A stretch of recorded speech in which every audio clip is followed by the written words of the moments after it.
Hello everyone, this is Vinita Bishnoi and welcome to my channel once again. So today we are starting with the next topic of respiration in plants, and today's topic is Krebs cycle and oxidation of pyruvic acid. तो आपने मेरी previous video में ये देखा था कि जो glucose है, glucose will convert into two molecules of pyruvate and pyruvate is having 3 carbon in it.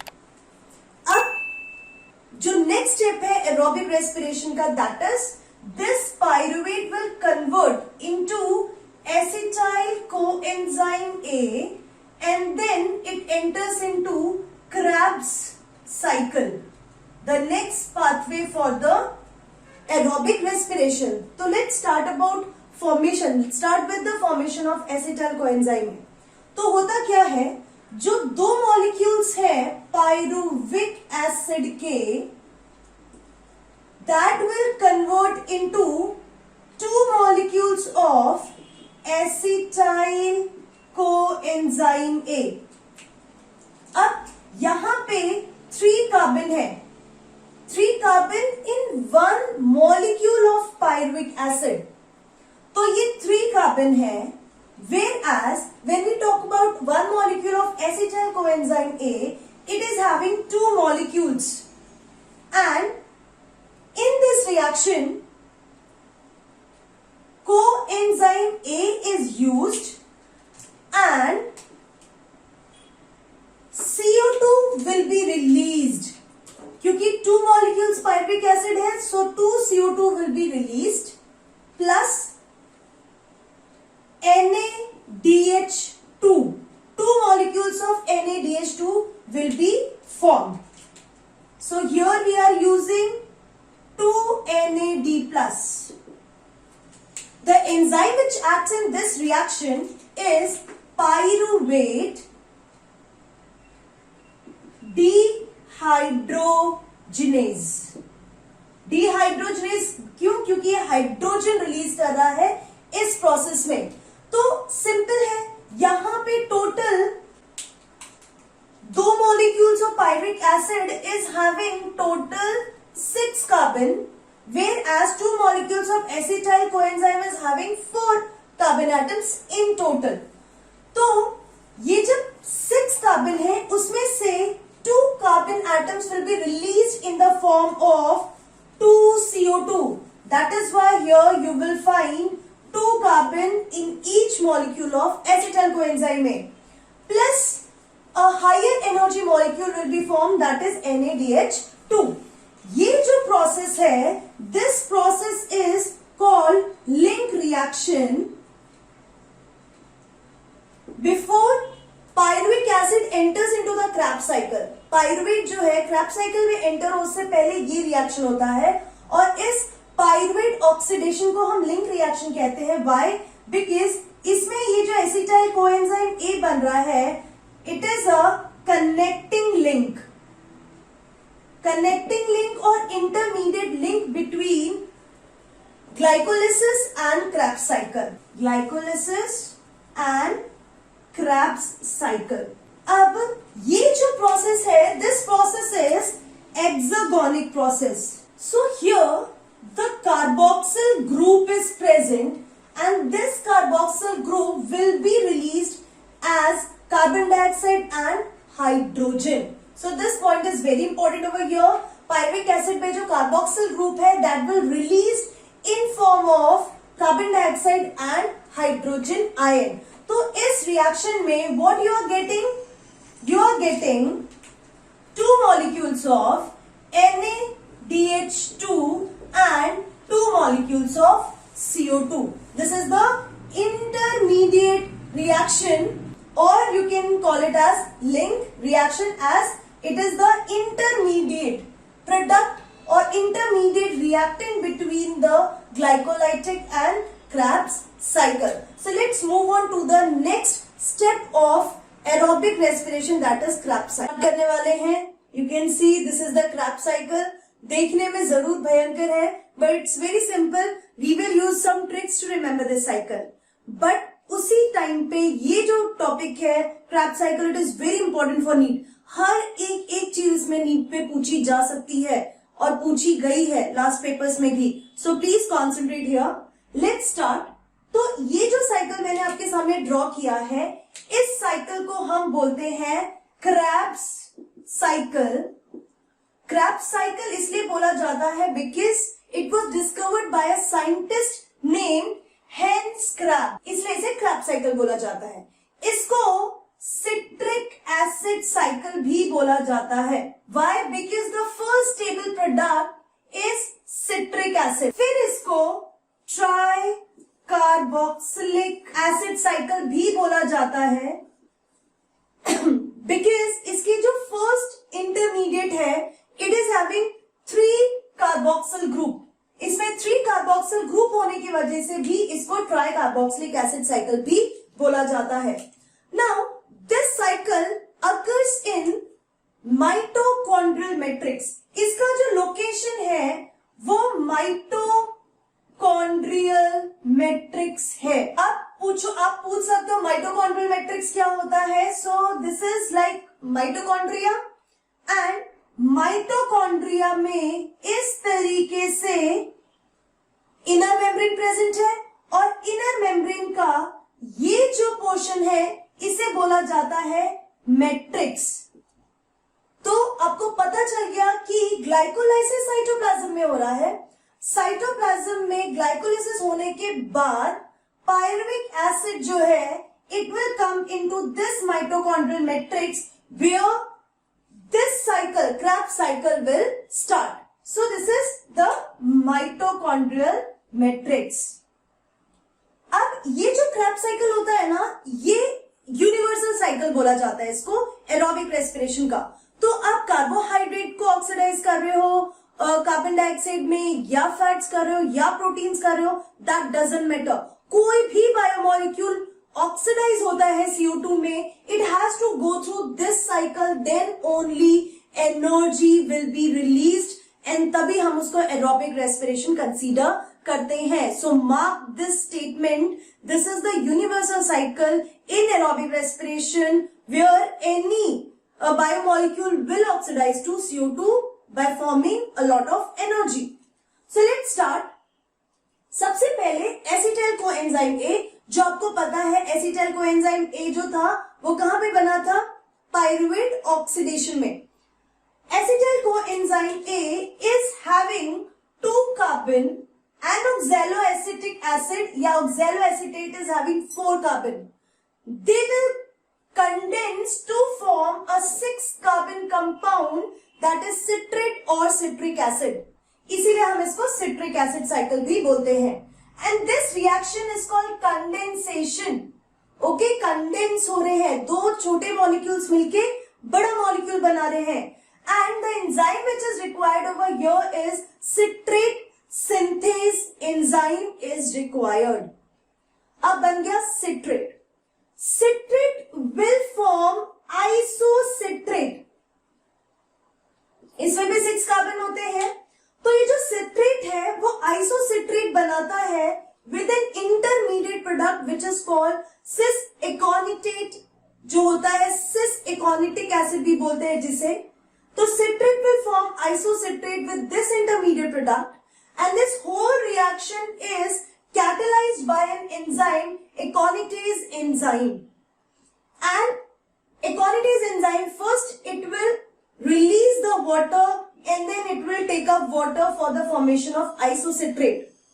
So this is the second step. Second step में क्योंकि water release हो रहा है इसलिए हम इसको dehydration process कहेंगे. Third step, क्योंकि इसमें water utilize हो रहा है इसीलिए हम इसको hydration process कहेंगे. So citrate to isocitrate with an intermediate and the enzyme will be aconitase. And you will need iron for this activation as a cofactor. Next, isocitrate again which is having 6 carbon atoms will convert into oxalosuccinate. This is the fourth step. In this process, the enzyme which is involved is isocitrate dehydrogenase with the help of manganese ion. there will be a process which is called dehydrogenation. Hydrogen will be released. Hydrogen will be released by isocitrate in the formation of oxalosuccinate, and this hydrogen will be accepted by NAD to form NADH2. Oxalosuccinate will convert into alpha ketoglutarate. This will be the fifth reaction. In this reaction, one carbon dioxide is released. And the enzyme is decarboxylase enzyme, and the enzyme requires manganese ion. And इस process को, क्योंकि इसमें carbon dioxide release हो रहा है, it is decarboxylation. तो अभी तक क्रेब्स साइकिल में ये ऐसा स्टेप हुआ, फिफ्थ स्टेप, जहां पे आपने डीकार्बोक्सिलेशन रिएक्शन देखा. Now this alpha keto glutarate will convert into succinyl coenzyme A. You see, it is having 6 carbon, and as 1 carbon is released, alpha ketoglutarate will have 5 carbon. This alpha ketoglutarate will convert into succinyl coenzyme A again by 2 couple reactions, dehydrogenation and decarboxylation. Decarboxylation means CO2 is released. तो अब यहाँ 5 carbon है, तो यहाँ पे 4 carbon हो जाएगा, because decarboxylation reaction has taken place, और जो एक कार्बन है वो CO2 के फॉर्म में रिलीज हो गया. Next reaction is dehydrogenation. Again hydrogen is released which is accepted by NAD and it formed NADH2. Succinyl coenzyme में, again for this reaction you need coenzyme A. Okay, next, and this process is the couple process. Succinyl coenzyme A will convert into succinate. Now here the process is phosphorylation process. तो यहाँ पे phosphorylation process के लिए enzyme जो है वो succinyl थियोकाइनेज. Again you से kinase. जब भी काइनेज एंजाइम आता है तो मैंने आपको बोला it is related to the transfer of phosphate ions. तो यहाँ पे आप देखिए कि जीडीपीएन इनऑर्गेनिक फोस्फेट से गुआनोसिन ट्राइफॉस्फेट बना. And important thing is here is that guanosine triphosphate will then form ATP. Okay, so इस पूरे रिएक्शन में अभी ATP जो है वो यहीं पे फॉर्म हुआ है, वो भी GTP के बाद फॉर्मेशन हुआ है, and this is phosphorylation reaction. Succinate will convert into fumarate. अब यहां पे भी 4 कार्बन है और यहां पे भी 4 कार्बन है. ठीक है, अब यहां पे भी डिहाइड्रोजनेशन प्रोसेस है. एंजाइम में सक्सिनेट डिहाइड्रोजनेज, क्योंकि सक्सिनेट में से हाइड्रोजन रिमूव किया जा रहा है, बट इस बार जो हाइड्रोजन को एक्सेप्ट करने के लिए बैठा है वो FAD है, FADH2 बनाएगा. So this is FADH2. Fumarate will convert into malate, जिसको मैलिक एसिड भी बोलते हैं. Enzyme is fumarase. Process is hydration. Why hydration process? Because water is utilized in this process. And then the 10th process, again dehydrogenation. Hydrogen will be released. Malate dehydrogenase, क्योंकि malate में से hydrogen निकाला जा रहा है, and जो hydrogen है acceptor is NAD and NADH2 will form. अब इस पूरे प्रोसेस में हम काउंट करते हैं कि हाइड्रोजनेशन डिहाइड्रोजनेशन कार्बोक्सिलेशन कितनी बार हुआ है, क्योंकि वही सबसे इंपॉर्टेंट है. तो आप देखो, 4th इज डिहाइड्रोजनेशन, 6th में डिहाइड्रोजनेशन हुआ है, 8th में डिहाइड्रोजनेशन हुआ है, एंड 10th में डिहाइड्रोजनेशन हुआ है. सो प्लीज रिमेंबर हियर कि टोटल 4 डिहाइड्रोजनेशन प्रोसेस हो रहे हैं. एंड डीकार्बोक्सिलेशन कितने हो रहे हैं? 1 decarboxylation and 2 decarboxylation. 2 decarboxylation. Got it? कौन से स्टेप पे डीकार्बोक्सिलेशन हो रहा है, कौन से स्टेप पे कार्बोक्सिलेशन डिहाइड्रोजनेशन हो रहा है, ये बहुत इंपॉर्टेंट है। आप इसे काउंट करके स्टेप वाइज याद रखने वाले हैं। तो आपने यहाँ पे टोटल क्या देखा कि क्रेब्स साइकिल में there are in one Krebs cycle, मतलब एक पायरुविक एसिड जब क्रेब्स साइकिल में जाता है, one molecule of Krebs cycle, one molecule of pyruvic acid. See आपको पता है ग्लूकोज में 2 मॉलिक्यूल्स बनते हैं पायरुविक एसिड के। सो वन मॉलिक्यूल जब घूमता है तो वो कितने NADH2 बना रहा है? It is forming 1 NADH2, 2 NADH2 and 3 NADH2. Fine. So one pyruvic acid forms 3 NADH2. Then कितने FADH2 बना रहा है? 1 FADH2. And कितने ATP बना रहा है? 1 ATP. Please remember that. And कितने कार्बन डाइऑक्साइड रिलीज किए इसने? 2 कार्बन डाइऑक्साइड। क्लियर? तो आप क्या देखेंगे, ये इंपॉर्टेंट चीज आपको याद रखनी है कि one molecule of pyruvic acid is forming 3 NADH2, one molecule of FADH2, 1 ATP and 2 CO2। अब अगर 2 मॉलिक्यूल्स है तो नंबर जो है वो डबल हो जाएगा, ये हो जाएगा 6, ये हो जाएगा 2, ये 2 एंड ये 4। So this number is very very important. अब आपको पता है one molecule of NADH2 makes 3 ATP. तो यहां पे कितने मॉलिक्यूल्स बने? टोटल 18 ATP NADH2 ने बनाया। One molecule of FADH2 forms 2 ATP. तो 2 मॉलिक्यूल्स कितने बनाएंगे? 4 ATP। One pyruvic acid is making 1 ATP, तो 2 मॉलिक्यूल्स कितने बनाएंगे? 2 ATP। So total is 24 ATP बन रहे हैं क्रैब साइकिल के अंदर। 2 क्रैब साइकिल होंगे ना, क्योंकि 2 पायरुविक एसिड बनते हैं एक ग्लूकोज मॉलिक्यूल से।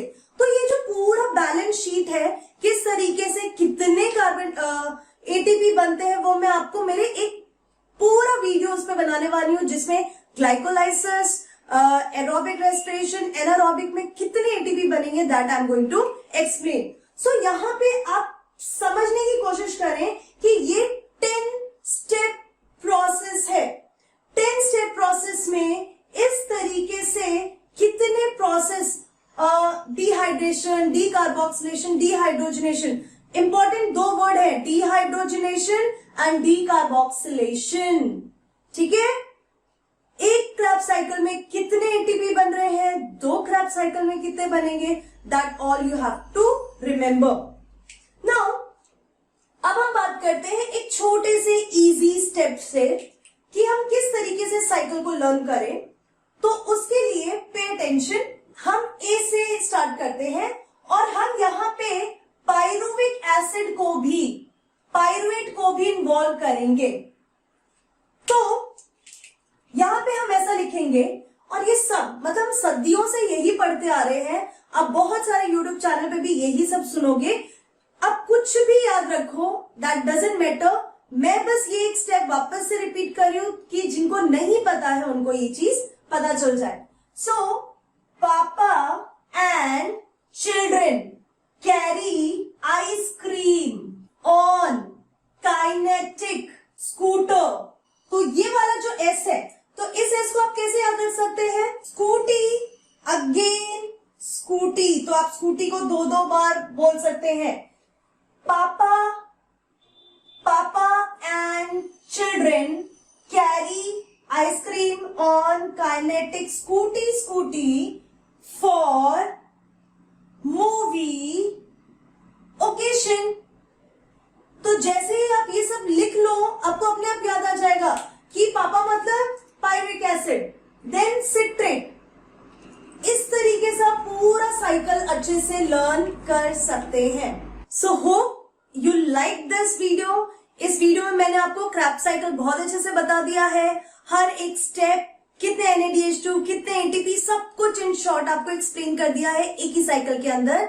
So if still you face any doubt, please बिंदास आप मुझे कमेंट बॉक्स में लिख के बताइए, आप मुझे मेल कर दीजिए। So I will take care of that, I will revert back. So see you in the next video. Till then, keep learning and be safe.